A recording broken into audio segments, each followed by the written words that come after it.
March 11th, Deuteronomy 31 and 32. Deuteronomy 31. Then Moses went out and spoke these words to all Israel. I am now 120 years old, and I am no longer able to lead you. The Lord has said to me, you shall not cross the Jordan. The Lord your God himself will cross over ahead of you. He will destroy these nations before you, and you will take possession of their land. Joshua also will cross over ahead of you, as the Lord said, and the Lord will do to them what he did to Sihon and Og, the kings of the Amorites, whom he destroyed along with their land. The Lord will deliver them to you, and you must do to them all that I have commanded you. Be strong and courageous. Do not be afraid or terrified because of them, for the Lord your God goes with you. He will never leave you nor forsake you. Then Moses summoned Joshua and said to him in the presence of all Israel, be strong and courageous, for you must go with this people into the land that the Lord swore to their ancestors to give them, and you must divide it among them as their inheritance. The Lord himself goes before you and will be with you. He will never leave you nor forsake you. Do not be afraid. Do not be discouraged.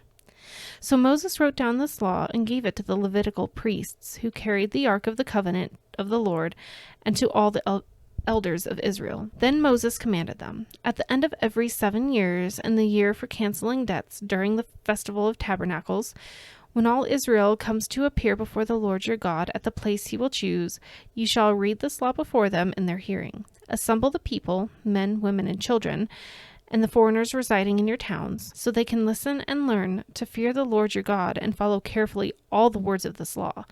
Their children, who do not know this law, must hear it and learn to fear the Lord your God as long as you live in the land you are crossing the Jordan to possess. The Lord said to Moses, now the day of your death is near. Call Joshua and present yourselves at the tent of meeting, where I will commission him. So Moses and Joshua came and presented themselves at the tent of meeting. Then the Lord appeared at the tent in a pillar of cloud, and the cloud stood over the entrance to the tent. And the Lord said to Moses, you are going to rest with your ancestors, and these people will soon prostitute themselves to the foreign gods of the land they are entering. They will forsake me and break the covenant I made with them. And in that day I will become angry with them and forsake them. I will hide my face from them, and they will be destroyed. Many disasters and calamities will come on them. And in that day they will ask, have not these disasters come on us because our God is not with us?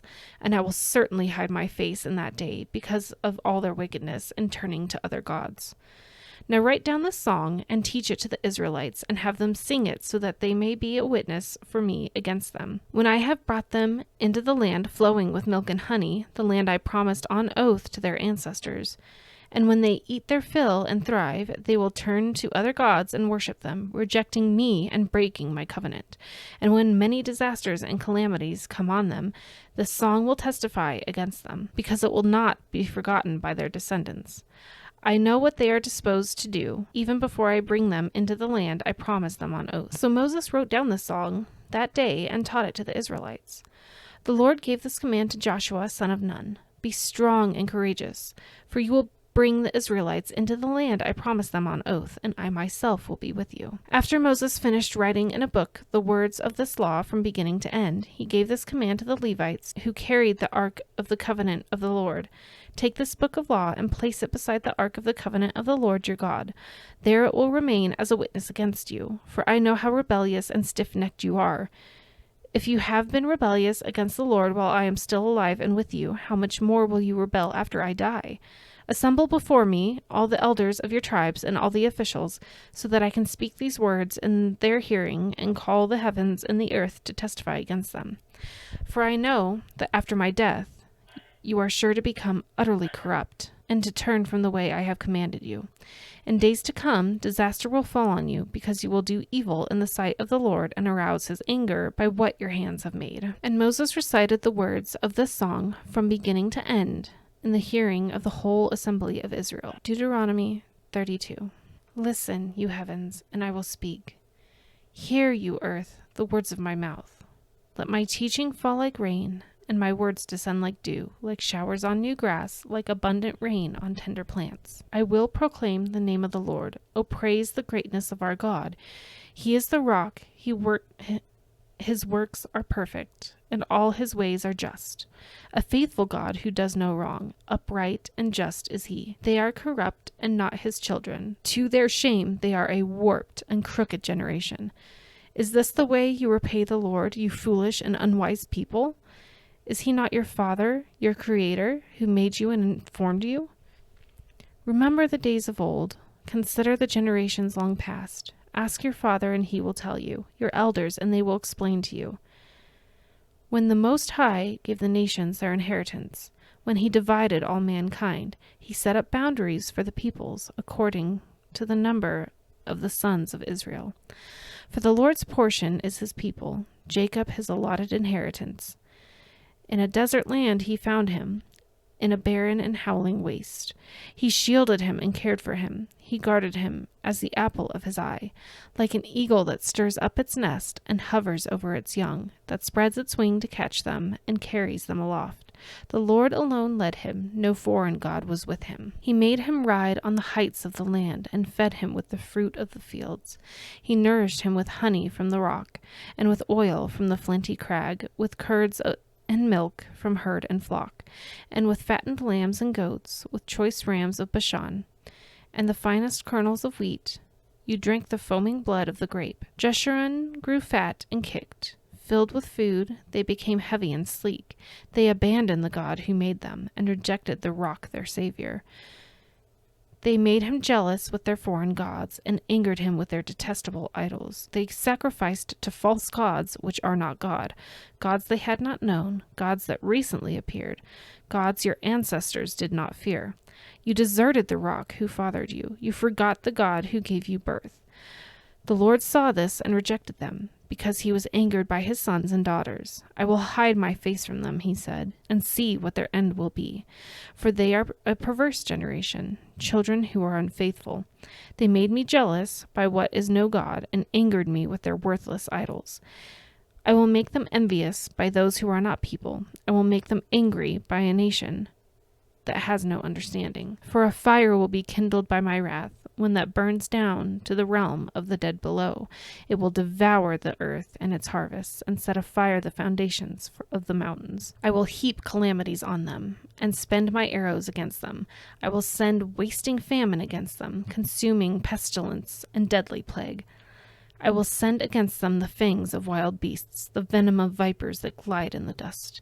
In the street the sword will make them childless. In their homes terror will reign. The young men and young women will perish, the infants and those with gray hair. I said I would scatter them and erase their name from human memory. But I dread the taunt of the enemy, lest the adversary misunderstand and say, our hand has triumphed. The Lord has not done all this. They are a nation without sense. There is no discernment in them. If only they were wise and would understand this and discern what their end will be. How could one man chase 1,000, or two put 10,000 to flight, unless their rock had sold them, unless the Lord had given them up? For their rock is not like our rock, even as our enemies concede. Their vine comes from the vine of Sodom, and from the fields of Gomorrah. Their grapes are filled with poison, and their clusters with bitterness. Their wine is the venom of serpents, the deadly poison of cobras. Have I not kept this in reserve and sealed it in my vaults? It is mine to avenge. I will repay. In due time their foot will slip. Their day of disaster is near, and their doom rushes upon them. The Lord will vindicate his people and relent concerning his servants when he sees their strength is gone, and no one is left, slave or free. He will say, now where are their gods, the rock they took refuge in, the gods who ate the fat of their sacrifices and drank the wine of their drink offerings? Let them rise up to help you. Let them give you shelter. See now that I myself am he. There is no God beside me. I put to death and I bring to life. I have wounded and I will heal, and no one can deliver out of my hand. I lift my hand to heaven and solemnly swear, as surely as I live forever, when I sharpen my flashing sword, and my hand grasps it in judgment, I will take vengeance on my adversaries and repay those who hate me. I will make my arrows drunk with blood, while my sword devours flesh, the blood of the slain and the captives, the heads of the enemy leaders. Rejoice, you nations, with his people, for he will avenge the blood of his servants. He will take vengeance on his enemies and make atonement for his land and people. Moses came with Joshua, son of Nun, and spoke all the words of this song in the hearing of the people. When Moses finished reciting all these words to all Israel, he said to them, "Take to heart all the words I have solemnly declared to you this day, so that you may command your children to obey carefully all the words of this law. They are not just idle words for you. They are your life. By them you will live long in the land you are crossing the Jordan to possess." On that same day, the Lord told Moses, "Go up into the Abiram range to Mount Nebo on Moab, across from Jericho, and view Canaan, the land I am giving the Israelites as their own possession. There on the mountain that you have climbed, you will die and be gathered to your people, just as your brother Aaron died on Mount Hor and was gathered to his people. This is because both of you broke faith with me in the presence of the Israelites at the waters of Meribah Kadesh in the desert of Zin, and because you did not uphold my holiness among the Israelites. Therefore you will see the land only from a distance. You will not enter the land I am giving to the people of Israel."